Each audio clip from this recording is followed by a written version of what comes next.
put together a short video today to describe what's going on with prices.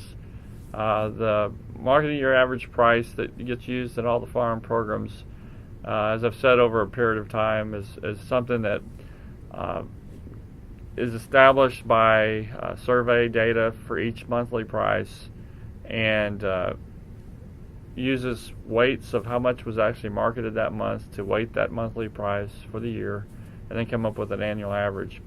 I'm going to talk to you about a spreadsheet we put together that's available on our website. As you can see here, it basically is interactive. You have the ability to put in your guesses, as it says, on what you think the remaining months of the marketing year will be. So let's just take an example.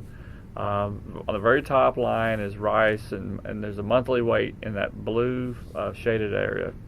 So the monthly weights for each commodity are above it, and that monthly weight, as it says down at the bottom in the key, is the average monthly weight, marketing weights for the commodity from over the period 2008 to 2012, as reported by NASS. So you're saying, well, okay, why are you using an average? Well, the reason is because we know how much is marketed each month, but we won't know until the last months of the marketing year actually how much was marketed then, and most people would use this historical weights as a good proxy for an approximate of what the weights would come out with for the crop. So as you can kind of see, for just as an example on corn, which is in the second section, has a September through August marketing year. In November, there's 11.9% of the crop, December 8.9%, January 14.2%. Those were the heavy marketing months for corn in the U.S. And so the weight would be a little higher during those months for whatever prices were determined. The gray areas are the prices that have been reported by USDA NASS monthly, and those will be used to calculate. You multiply those times the weights, and then you do the weighted average price. And that's the way it is for each of the crops as you look in this table. The yellow is where obviously we're sitting here in May, and the marketing year for any of these, none of them are finished for the 2014-2015 crop.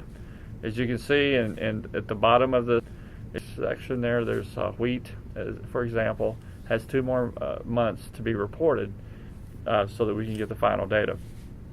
So those are in yellow. Obviously, the corn marketing year has 5 more months to be put in, and then rice and peanuts would have 4. So the way that this spreadsheet is set up, you would enter your guesses at what each of those last 4 prices for rice would be. So you go up and say, for example, right now I say, well, it's 20. If I put 20 in there, it's going to have 20 for each of the months, April, May, June, July. And then it does the weighted average using the weights to come up with a $20.46 temperate japonica rice price for the rice in California. But getting it back down to a level such as, let's just look at corn. We've got 5 months that haven't been reported yet. Obviously April's finished, but we got to get the report on it. And I just put in the prices right now on the nearby futures is somewhere around the 365 range.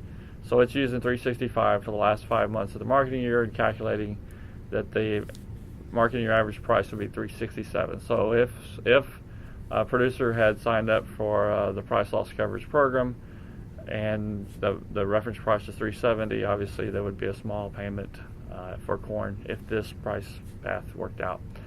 So basically that's how you use the tool.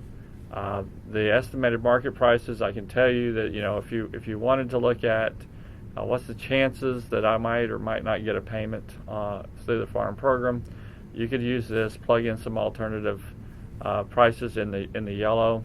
It would recalculate the marketing year average price, and you can see, as for example, when you look at certain crops, wheat has 2 months left. There's not really any chance that there would be a marketing year average price for wheat for the 14-15 crop below 550. So there's very little to almost no chance that there could be a price loss coverage payment for wheat for the 14-15 crop. So this is going to be updated every month. When we get final numbers in, there'll be less yellow and more gray, as the sheet says. And I just wanted to give you an idea, because people keep asking, how likely is it that I'm going to get a payment for example, peanuts or rice? And obviously, the data right now shows that peanuts or rice would show a reasonably good sized payment. If prices were to change quite a bit and you plugged in a higher price, looking at the way the marketing weights work, the higher price isn't going to affect that much, and there'd still be a pretty sizable payment. So you can download this, you take it, just realize that we're going to be updating it each month, and you'll be able to see how the prices have moved over time and where we actually get finalized. If you have any questions, just feel free to contact me. Thanks.